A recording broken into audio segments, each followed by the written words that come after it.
avant que le ciel s'éteigne. Écrit par Stephen Creeks, consultable gratuitement sur stephencreeks.com.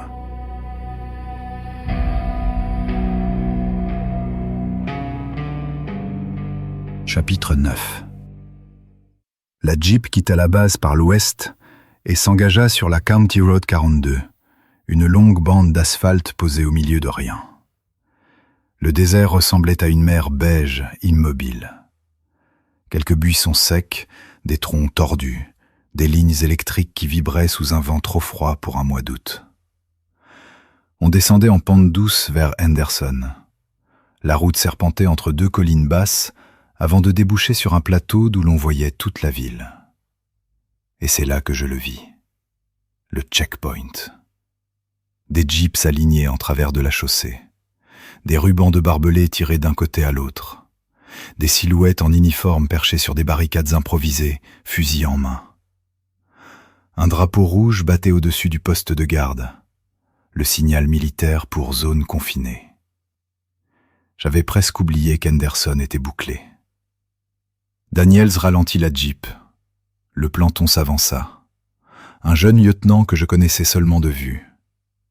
Daniels tendit sa carte militaire sans un mot. Le lieutenant la prit, vérifia les tampons, les signatures, puis leva les yeux, hésitant. Daniels alluma une cigarette, souffla la fumée par les narines. « Mon capitaine, il est écrit que vous prenez la tête des opérations à Henderson. Je suis désolé, mais je dois vérifier les ordres auprès du QG. » Daniels expira lentement. « Lieutenant, regardez devant vous. » Le planton se tourna vers l'horizon. Son visage se décomposa. Je vois une sorte de... Un voile noir. Et il avance droit vers Henderson. Maintenant, posez-vous une question simple. Vous voulez être celui qui nous retarde quand ça arrivera ici? Le lieutenant déglutit, visiblement mal à l'aise. Puis il rendit la carte d'un geste sec et fit signe de lever la barrière. Je voulais juste faire mon travail, mon capitaine. Passez. Daniels hocha la tête, redémarra en silence.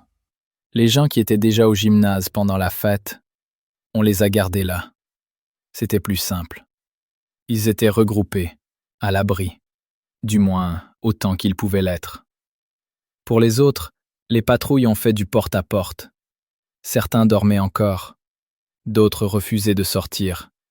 On a dû emporter quelques-uns, des vieux, des gamins en hypothermie.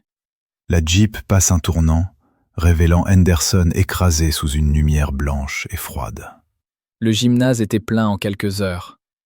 Alors, les ingénieurs du 12e bataillon de logistique ont monté des tentes GP larges tout autour. 20, peut-être 30. Toutes bourrées de lits de camp, de couvertures, de braseros. Un vrai camp de réfugiés. Et tout ça pourquoi? Pour éviter que les gens se dispersent. Pour les protéger, ne pas s'exposer à la radioactivité, à cette saloperie de neige noire. Son regard se perdit vers l'horizon, vers la nuit qui avançait.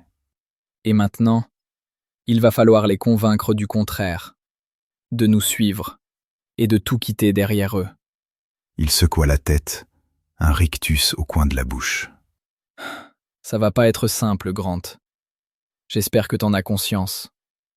La Jeep franchit la dernière rue et déboucha sur le parking devant le gymnase municipal. Un chaos silencieux.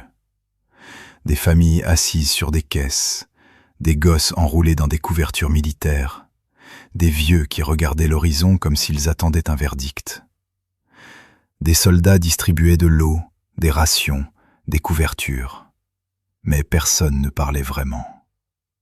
On aurait dit une ville qui retenait son souffle. Je descendis du véhicule. Un chien attaché à un poteau se mit à gémir doucement. Et au fond, entre quelques tentes kaki montées à la va-vite, on devinait le gymnase, le centre nerveux du confinement.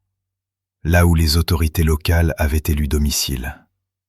Là où Maurice voulait que nous posions le plan d'évacuation. Daniels m'indiqua l'entrée d'un signe du menton, comme si j'avais besoin qu'on me montre le chemin chez moi. Henderson, c'était ma ville. Je connaissais chaque bâtisse, chaque ruelle mieux que lui. Mais bon, s'il avait envie de jouer au chef, je pouvais faire semblant. J'avais l'habitude. Daniels poursuivit. Le maire nous attend ici. Il a été prévenu de notre arrivée. On va commencer par lui.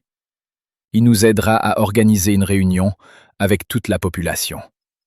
Je hochai la tête et nous sommes entrés dans le gymnase. À l'intérieur, la lumière était blafarde. Les tables pliantes formaient des postes de tri, des listes, des registres.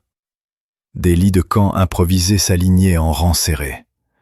Des couvertures de l'armée.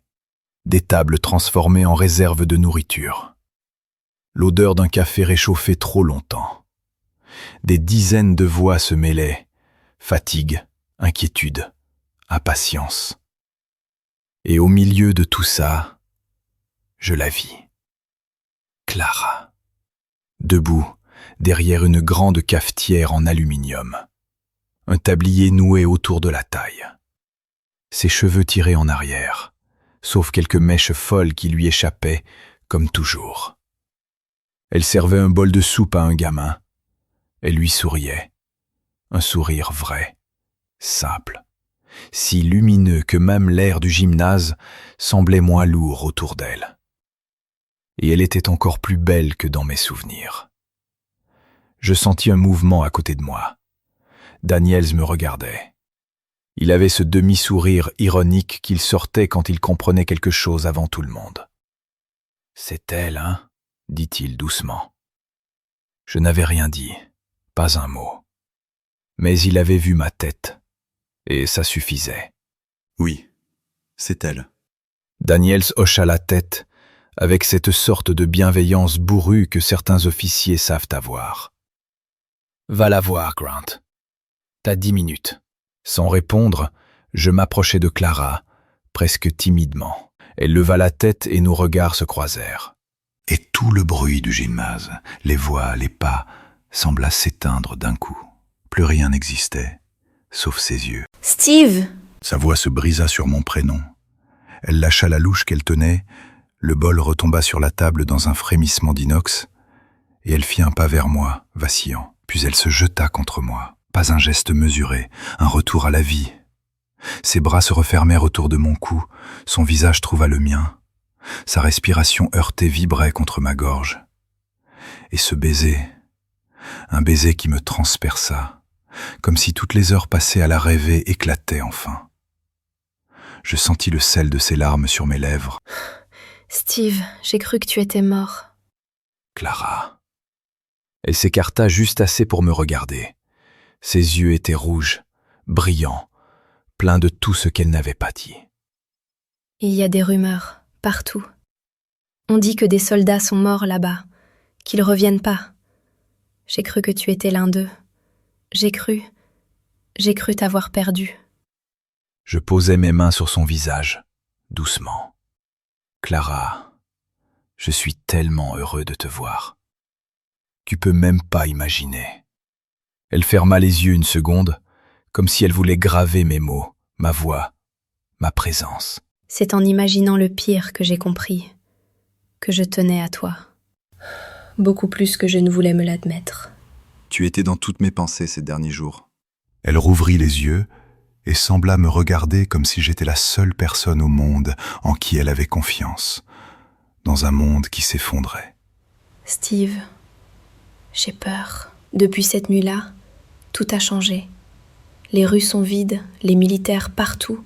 Personne nous explique rien. La neige s'est arrêtée d'un coup, le soleil est revenu. Alors pourquoi on nous retient encore ici ?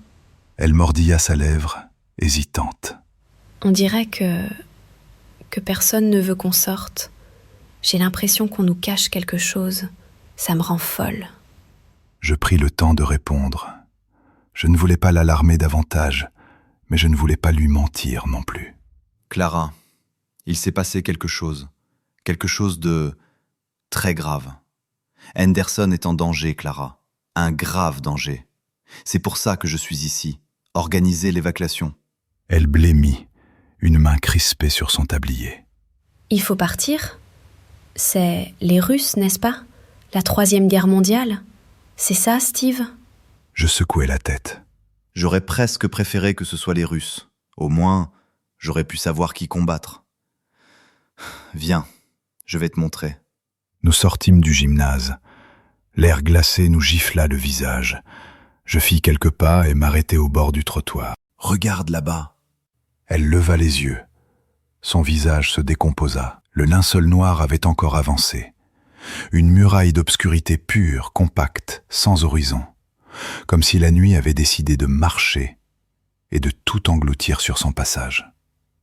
Clara porte une main à sa bouche. C'est quoi? On ne sait pas, un voile, une sorte de mur opaque. Il dévore tout, le sol, le ciel, même la lumière, et il avance droit sur Henderson. C'est à ce moment-là que mon talkie-walkie émit un cri strident. Grant, ici Maurice, vous m'entendez? 5 sur 5, mon colonel. Je n'ai pas de bonnes nouvelles. Je vous avais donné 24-48 heures. Vous en avez à peine 12. Je serrai instinctivement la main de Clara. Que se passe-t-il? Le voile noir, il accélère. J'ai fait évacuer la base. Je vous envoie des renforts. Moi, je reste.